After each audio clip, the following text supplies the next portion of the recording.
오늘 예배에 함께 하시는 모든 분들에게 주님의 평화가 함께 하시기를 축복합니다. 우리 추운 겨울 되었어요. 많이 춥던데 오시느냐고 고생들 많이 하셨죠? 우리 옆에 계신 분들께 주님의 평화가 당신과 함께 하기를 원합니다. 이렇게 축복하죠. 네. 2023년이 어느덧 2주 정도 남겨놓고 이제 한 해를 마무리하게 되는 것 같습니다.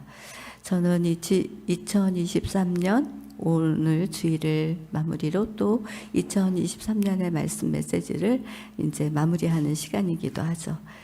지난 한 해를 이렇게 돌아보면서 생각해 보니까 참 많이 부족하기도 했지만 여기 계신 우리 성도님들의 그 친절함이 저에게 큰 위로가 돼서 여기까지 잘 온 것 같습니다. 친절을 베풀어 주신 덕분에 제가 참 많이 행복했는데 우리 성도님들도 서로 친절을 베풀어 주면서 오늘 여기까지 오게 해주신 하나님께 감사하고 또 2023년 잘 마무리하고 2024년은 더 풍성한 은혜가 여러분과 함께 하시기를 기도하면서 오늘 말씀을 전하도록 하겠습니다. 대림절이 어느새 세 번째 주일을 맞이하면서 대림절이 지나가고 있습니다.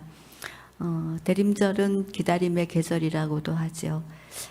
기다림이라고 하는 것은 우리 마음을 굉장히 설레기도 하지만 기다림 속에는 많은 인내가 필요해서 좀 버겁기도 하죠.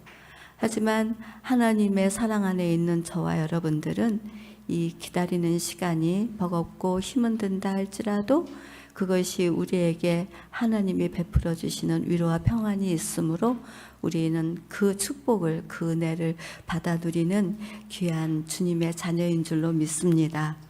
저는 오늘 누가복음의 그 저자인 이 누가를 생각해 보았습니다. 이 누가복음의 저자인 누가는 누가 하니까 자꾸 누가바가 생각이 나는데 누가는 그 예수님이 그 참 사람이 돼서 역사 속으로 오신 분이라고 하는 것을 드러내놓고 이야기하고 싶었습니다.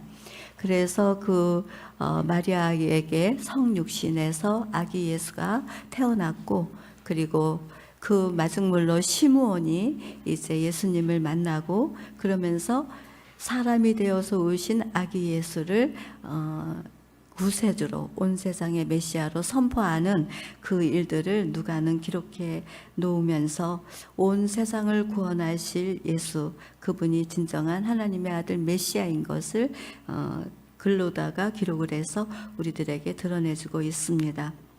그런데 성경에서 말하는 이 시므온은 어떤 사람이냐면 의롭고 경건하고 그리고 이스라엘의 위로를 기다리는 자라 이렇게 말하고 있습니다.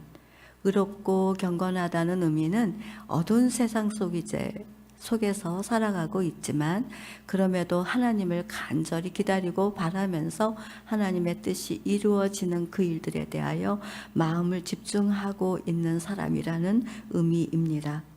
사실상 시므온은 구약과 신약, 말하자면 구약과 중간시대, 신약시대를 거쳐가면서 붙들은 것이 있었는데 그것은 하나님께서 약속하신 약속의 말씀, 그것을 굳게 붙들고 메시아를 기다렸다고 성경에 기록이 되어져 있습니다.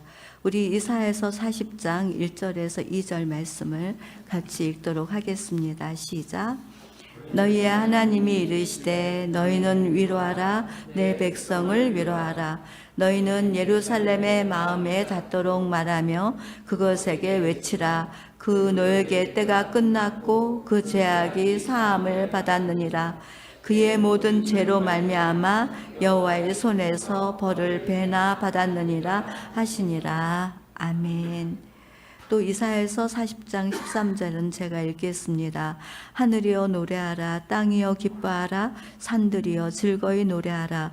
여호와께서 그의 백성을 위로하셨은즉 그의 고난 당한 자를 긍휼히 여기실 것이라. 이사야서 52장 9절 말씀도 우리 같이 읽겠습니다. 너 예루살렘의 황폐한 곳들아 기쁜 소리를 내며 함께 노래할지어다. 이는 여호와께서 그의 백성을 위로하셨고 예루살렘을 구속하셨습니다. 아멘. 이 세 구절의 말씀 속에는 동일한 말씀이 있는데 그것은 위로하라는 말씀이죠. 위로하라, 위로하라, 위로하라. 근데 그 위로는 메시아를 통해서 이루어질 것이라는 하나님의 말씀입니다. 이사야 선지자는 하나님을 떠나 살면서 죄악 가운데 고통받고 사는 이스라엘 백성들에게 메시아가 옴으로 인해서 너희의 죄악을 멸하시고 긍휼을 베푸시고 구속하셔서 하나님의 백성으로 살아가게 하도록 메시아를 보내실 것이라고 예언을 했습니다. 이 예언은 신학의 마태복음 1장 20절에 성취가 되었는데 아들을 낳으리니 이름을 예수라 하라. 이는 그가 자기 백성을 그들의 죄에서 구원할 자이심이라. 이렇게 그 말씀은 성취가 되었는데 이 말씀은 결국 시므온의 기다림을 통해서 이루어진 사실이죠. 그렇게 시므온은 약속의 말씀이 이루어질 것을 믿으면서 기다린 것입니다. 그리고 이스라엘의 위로라 함은 그 이스라엘 백성들이 로마의 압제 아래서 자유를 잃었고 그리고 사회 문화 경제에 배척을 당하고 억압을 당하면서 가난한 삶을 살아야 됐고 생명의 위험과 절망과 좌절 그리고 고통 가운데 있게 되었습니다. 그래서 이스라엘 공동체는 이러한 시달림으로부터 벗어나야 하는 그 위로가 절대적으로 필요했죠. 그 시므온의 기다림은 자신을 넘어서 공동체를 향하여 구원의 소망이신 메시아가 오시기를 기다리던 약한 자를 품을 수 있는 그런 사랑의 제사장인 시므온이었습니다. 하지만 그 약속의 말씀이 더디 오기도 했고 또 더디 오면서 자신은 점점 노쇠어져 감에 따라서 하나님 언제쯤 정말 메시아가 이 백성을 위로하게 될 것입니까? 라는 절절한 기도를 이 시므온은 드렸을 것입니다. 그것은 오늘 우리가 읽은 누가복음서에서 기록이 되어져 있듯이 시므온이 기도를 했다라고 하는 이 부분은 성령께서 내가 죽기 전에 오실 것이라고 하는 이 음성을 들려주신 것으로 인하여 분명히 기도하면서 자신의 한계를 느끼는 가장 연약한 시간에도 소망을 가지고 기다리게 되었다는 것이죠. 그러던 어느 날 시므온은 성령의 감동을 받아서 성전으로 내려갔습니다. 그날은 요셉과 마리아가 정결 예식과 할례를 하기 위해서 성전을 찾아온 날입니다. 구약시대의 율법은 여인들이 피를 흘리면 부정하다 해서 그것을 정결케 하는 예식을 했는데 그거를 정결 예식이라고 합니다. 그래서 비둘기를 잡거나 닭을 잡아서 피를 뽑아서 그 피를 뿌림으로 인해서 정결케 되어지는 예식을 하게 되는 그러한 율법이 있었고 또 한 가정에서 장남이 태어나게 되면 하나님께 드려진다라고 하는 그 예식을 하기 위해서 할례를 하게 되는 그 행위를 했어야 됐습니다. 그래서 난지 8일 만에 아기 예수를 품에 안고 성전으로 들어온 그 시간에 시므온은 요셉과 마리아 그리고 아기 예수를 만나게 된 것입니다. 그런데 그날의 시므온은 조금도 망설임이 없이 아기를 안고 하나님을 찬송했습니다. 주제여 이제는 말씀하신 대로 종을 평안히 놓아 주십니다. 이 말은 이제 내가 죽어도 여한이 없습니다라는 말입니다. 아무것도 이제는 기다릴 것이 없습니다. 하나님 이제 내가 평안합니다. 왜냐하면 내 눈이 주의 구원을 보았기 때문입니다. 이스라엘의 위로자 메시아가 탄생하셨기 때문입니다. 시므온의 감동이 물밀듯이 흘러오는 언어였다라고 생각합니다. 얼마나 감격스러웠을까요? 아직 신생아인 그 예수를 보고 메시아로 선포되는 일은 너무나도 이상하게 생각할 수 있는 일이기도 합니다. 하지만 성령 안에서 하나님의 행하시는 일을 보는 시므온은 그렇게 선포할 수 있었던 것이지요.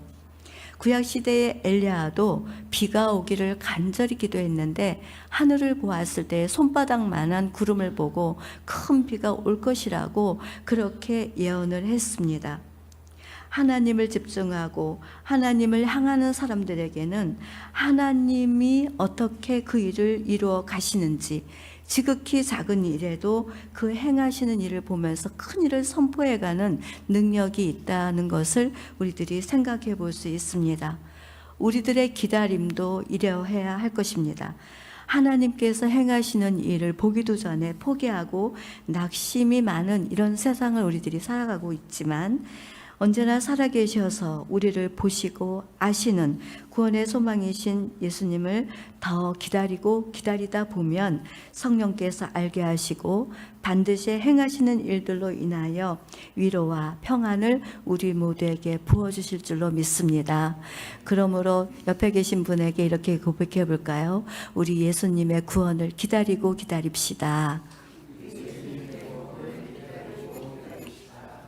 맞아요. 자꾸 우리는 환경과 사람을 보다가 실망할 때가 많이 있지만, 결국은 우리가 의지해야 될 분은 오직 예수, 그분이 우리를 구원해 가신다는 것, 그리고 그분이 행하시는 것을 우리가 반드시 보게 될 때에 그 안에 엄청난 감동이 들어오면서 진정한 위로와 평안을 누리게 될 것입니다. 메시아를 기다리던 시므온은 위로와 평안을 느끼던 그날 어떤 마음이었을까를 한번 생각해 보았습니다. 아마도 그의 눈가에는 눈물이 고여 있을지도 모르겠다, 이런 생각도 한번 해봤어요. 그리고 긴장이 풀렸을 것 같다. 하나님을 바라며 메시아를 기다리던 시므온의 삶이 어쩌면 오랫동안 굉장히 외롭고 힘겹고 지쳐 있을 것도 같았습니다. 약속의 말씀이 속히 이루어지는 일이 점점 더디 될수록 주변의 사람들은 헛된 말 한다고, 그리고 그의 곁을 떠나는 사람들도 있었을 터이니 그렇습니다.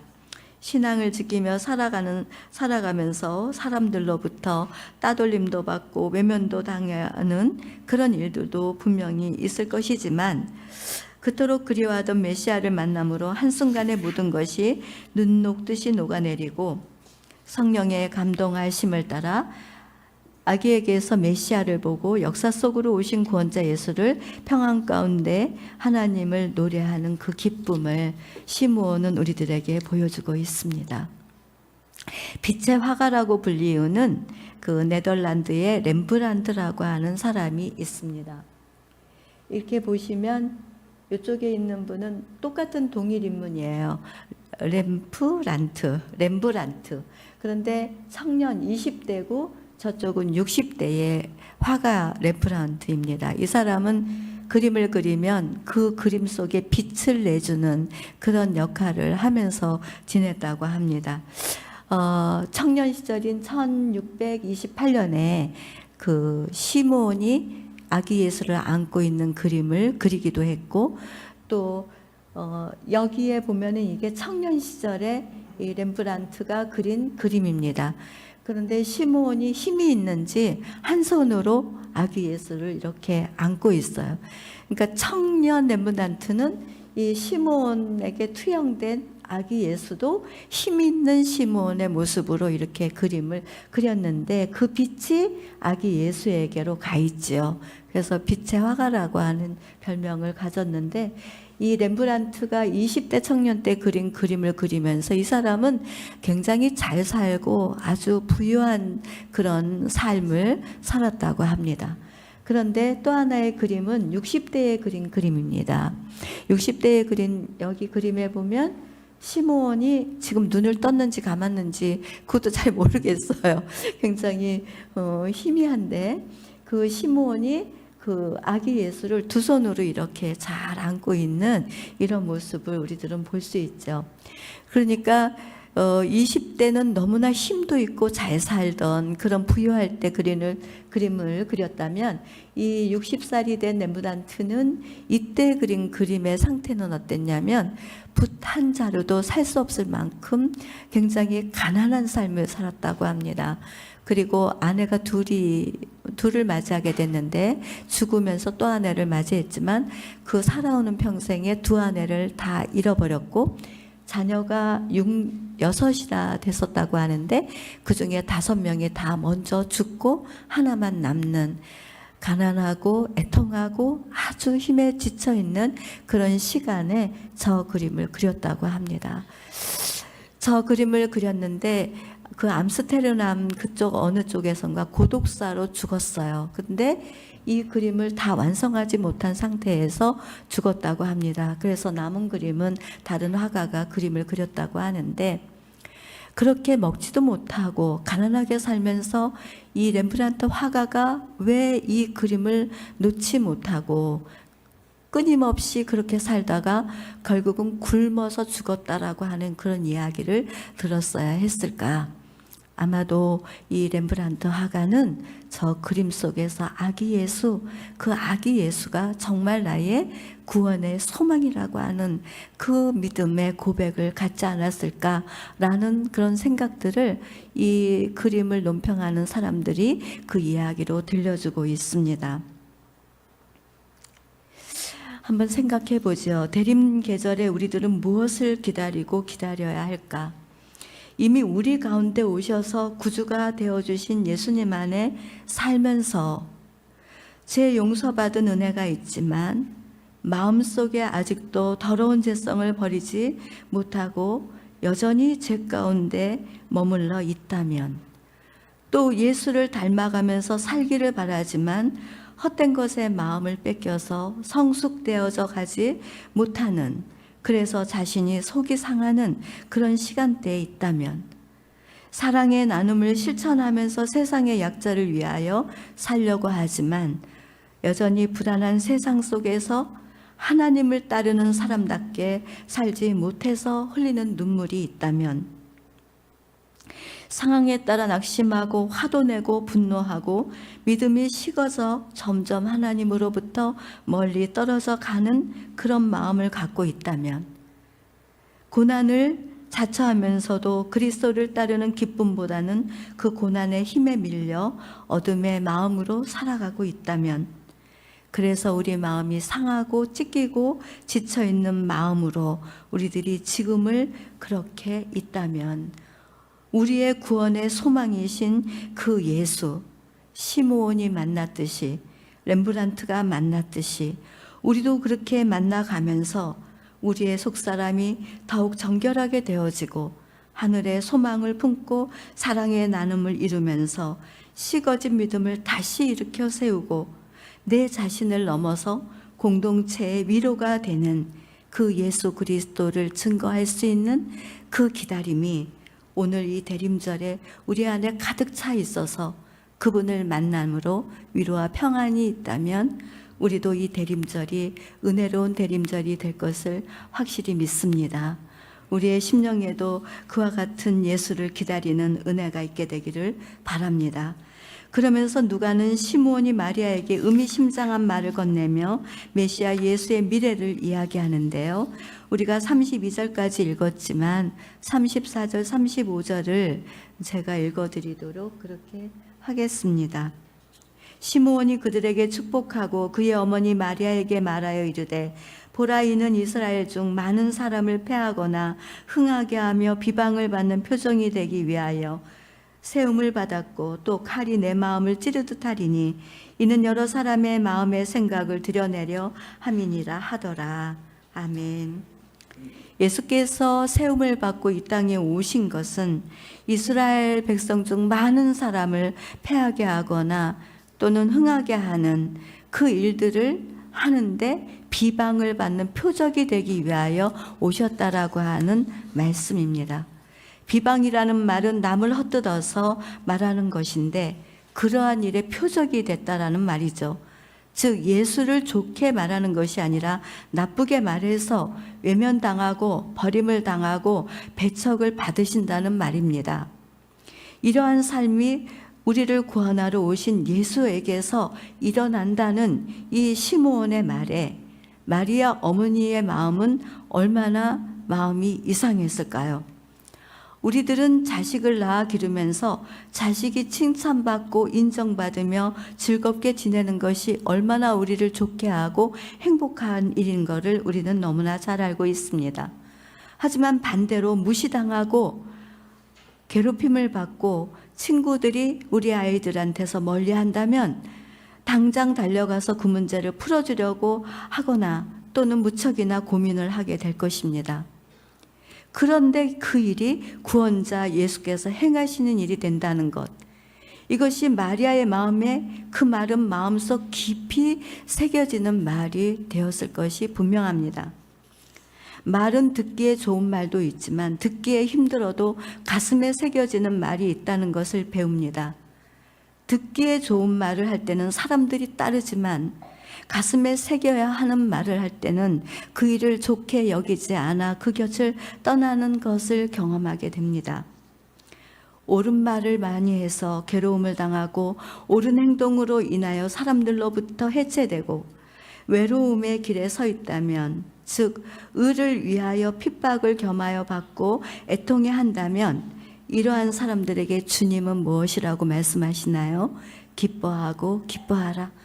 너희의 상급이 하늘에서 있다. 이렇게 말씀하고 있지요. 그러니 우리들은 어떻게 살아야 되겠습니까? 예수님도 그렇게 살다 가셨으니 우리들도 그렇게 사는 것이 옳다는 것을 우리들은 알 필요가 있습니다. 어떻게 우리가 살아가면서 좋은 말만 할 수 있을까요? 때로는 가슴을 찌르는 듯 아프고 배신을 당한다 할지라도 옳은 말을 할 수 있는 그런 구조의 삶을 우리들은 살아야 할 것입니다. 우리들이 그렇게 살아갈 때에 주님은 말씀하셨습니다. 내가 세상 끝날까지 내가 너희와 함께 하리라. 그리고 우리에게 성령을 부어주셔서 두려워하지 않고 담대함으로 고난받으신 그 예수를 따라 우리들도 그 길을 잘 갈 수 있도록 성령의 능력이 우리를 감싸 안으실 것입니다. 성탄의 시간이 다가오는 지금의 시간, 온 세상의 구주로 오신 아기 예수님의 탄생을 기뻐하고 경배하며 맞이해야 합니다. 그리고 하늘에 속한 것과 땅에 속한 것들의 구원의 소망을 주시는 예수님을 기다리고 기다리면서 위로와 평안이 우리 모두에게 넘치는 풍성한 은혜가 있게 되기를 소망합니다. 뿐만 아니라 우리들의 죄악의 짐을 감당하시러 오신 그 고난의 예수님을 가슴 깊이 모셔드리면서 다시 오실 그날을 생각함으로 오늘의 고난을 이겨내고 그날의 기쁨의 자리에 크게 칭찬을 주실 우리들의 신랑 되실 그 예수, 마라나타 주 예수여 어서 오시옵소서. 우리의 기다림은 그러해야 될 것입니다. 어떤 사람이 이런 말을 합니다. 예수님 더디 오세요. 그 이유는 내가 아직 준비가 되지 못했기 때문입니다. 오늘 오지 마세요. 큰일 납니다. 이렇게 말하는 사람도 있답니다. 하지만 어떤 사람은 아멘 주 예수여 어서 오시옵소서라고 간절히 기다리며 고백하는 사람도 있다고 합니다. 대림절에 우리는 온 세상의 구주 되신 이미 우리 가운데 오신 그 예수를 기다리고 또 기다립니다. 우리의 삶의 자리에서 우리를 어떻게 구원해 가실런지 그분을 기대하고 소망하면서 위로와 평안이 넘치시기를 축복합니다. 그리고 언제 어느 때 언제 오실지 모르는 그 예수님 앞에서 아멘 주 예수여 어서 오시옵소서라고 고백하며 기다릴 줄 아는 성숙한 그리스도인이 되기를 주님의 이름으로 축복합니다. 기도하겠습니다. 하나님, 온 세상의 구주로 탄생하신 예수님을 기뻐하며 경배합니다. 우리들에게 구원을 베풀어 주신 그 은혜 안에서 이 세상을 살아가는 동안에 다시 정결함과 온전한 믿음, 진실한 사랑을 이룰 수 있도록 기다리고 기다리는 우리들 모두 위에 구원하시는 예수를 만남으로 위로와 평안이 가득한 대림절이 되게 하여 주옵소서. 온 세상의 구주로 오신 예수님 고난의 삶을 기억하면서 우리들도 그 고난에 동참하고 자신의 신앙을 넓혀서 공동체에 예수의 구원이 임하기를 간절히 사모하고 다시 오셔서 그날에 베풀어 주실 기쁨의 자리가 우리들에게 큰 소망으로 기다리고 기다리는 은혜가 그런 신앙이 될 수 있도록 함께하여 주옵소서.